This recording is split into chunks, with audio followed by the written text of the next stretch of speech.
Hi everyone, आप सभी का स्वागत है भुवन सर्विस सेंटर यूट्यूब चैनल पर। और इस लेक्चर में भारत के महान्यायवादी एवं महाधिवक्ता के बारे में डिस्कशन करेंगे। झारखंड में जेएसएससी द्वारा झारखंड पुलिस का वैकेंसी को रिलीज कर दी गई है।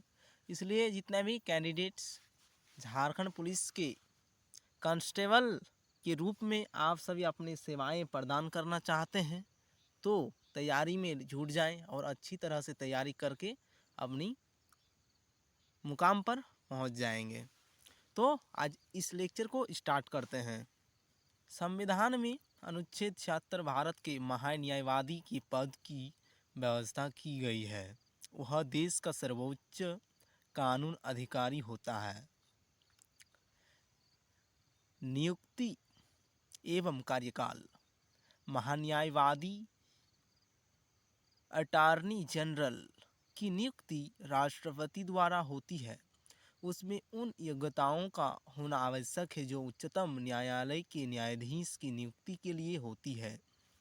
दूसरे शब्दों में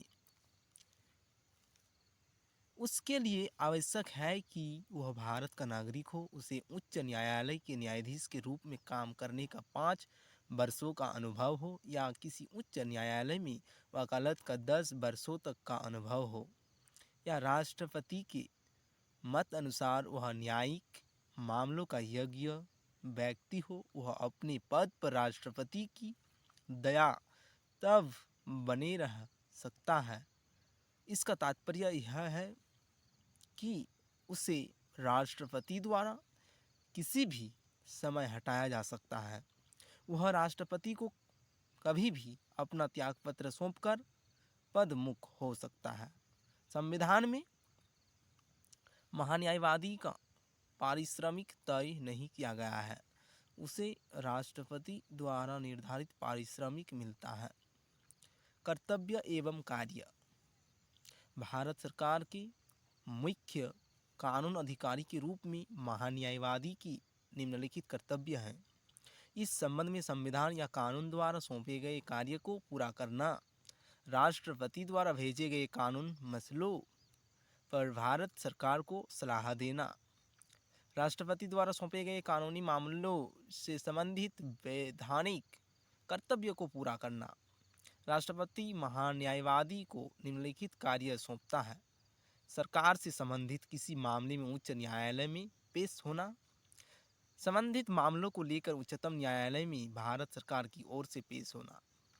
अधिकार एवं मर्यादाएं। भारत के किसी भी क्षेत्र में किसी भी अदालत में महान्यायवादी को पेश होने का अधिकार है। इसके अतिरिक्त संसद के दोनों सदनों में बोलने या कार्रवाई में भाग लेने या दोनों सदनों की संयुक्त बैठक में मताधिकार के बगैर भाग लेने का अधिकार है। राज्य के महाधिवक्ता। संविधान के अनुच्छेद 165 में व्यवस्था की गई है। नियुक्ति एवं कार्यकाल। महाधिवक्ता की नियुक्ति राज्यपाल द्वारा होती है। उस व्यक्ति में उच्च न्यायालय का न्यायाधीश बनने की योग्यता होनी चाहिए। दूसरे शब्दों में उसे भारत का नागरिक होना चाहिए। उसे 10 वर्ष तक न्यायिक अधिकारी या उच्च न्यायालय में 10 वर्षों तक वकालत करने का अनुभव होना चाहिए। संविधान द्वारा महाधिवक्ता के कार्यकाल को निश्चित नहीं किया गया है। वह अपने पद पर तब तक बना रह सकता है जब तक राज्यपाल की इच्छा हो। इसका तात्पर्य यह है कि उसे राज्यपाल द्वारा कभी भी हटाया जा सकता है। वह अपने पद से त्यागपत्र देकर भी कार्यमुक्त हो सकता है। संविधान में महाधिवक्ता के वेतन भत्तों को भी निश्चित नहीं किया गया है। उसके वेतन भत्तों का निर्धारण राज्यपाल द्वारा किया जाता है। कर्तव्य एवं कार्य। राज्य में वह मुख्य कानून अधिकारी होता है। इस नाते महाधिवक्ता के कार्य निम्नवत है: संविधान या कानून सम्मत दिए गए कानूनी कार्यों का निष्पादन, राज्यपाल द्वारा भेजे गए कानूनी मसलों पर सरकार को सलाह देना, राज्यपाल द्वारा दी गई जिम्मेदारी के तहत कानूनी मसलों पर कार्य निष्पादन। अपने कार्य संबंधी कर्तव्यों के तहत उसे राज्य के किसी भी न्यायालय के समक्ष पेश होने का अधिकार है।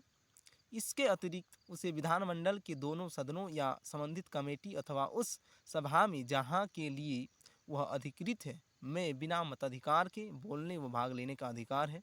वह एक सरकारी कर्मी की श्रेणी में नहीं आता, इसलिए उसे निजी कानूनी कार्यवाही से रोका नहीं जा सकता। भारत का महाधिवक्ता महान्यायवादी के अतिरिक्त भारत सरकार के अन्य कानूनी अधिकारी होते हैं। ये हैं भारत सरकार के महाधिवक्ता एवं अतिरिक्त महाधिवक्ता। ये महान्यायवादी को उसकी जिम्मेदारी पूरी करने में मदद करते हैं। यह उल्लेखनीय है कि महान्यायवादी का पद संविधान निर्मित है। दूसरे शब्दों में अनुच्छेद 76 में महाधिवक्ता एवं अतिरिक्त महाधिवक्ता का उल्लेख नहीं है।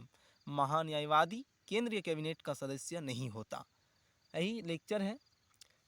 जेएसएससी द्वारा झारखंड पुलिस का नोटिफिकेशन जारी कर दिया गया है, इसलिए जितने भी कैंडिडेट्स उसमें जाना चाहते हैं आप सभी अप्लाई करके तैयारी में जुट जाएं। और हमारे भुवन सर्विस सेंटर इस चैनल के माध्यम से भी आप सभी को वीडियो लेक्चर प्रोवाइड किया जाएगा, और आप सभी ऑफलाइन या फिर ऑनलाइन में जुड़ना चाहते हैं तो आप सभी जुड़ सकते हैं। और जेएसएससी द्वारा जो भी परीक्षाएं कंडक्ट की जाती हैं उन सभी परीक्षाओं में आप सभी को संविधान से रिलेटेड क्वेश्चन देखने को मिलती है। सेंट्रल स्तर पर एसएससी का एग्जाम या फिर भारत सरकार द्वारा जो भी सेंट्रल पर वैकेंसी रिलीज की जाती है उन सभी परीक्षाओं में इंडियन कॉन्स्टिट्यूशन से रिलेटेड क्वेश्चन पूछी जाती है। ठीक है, धन्यवाद, आप सभी बने रहें। Thank you.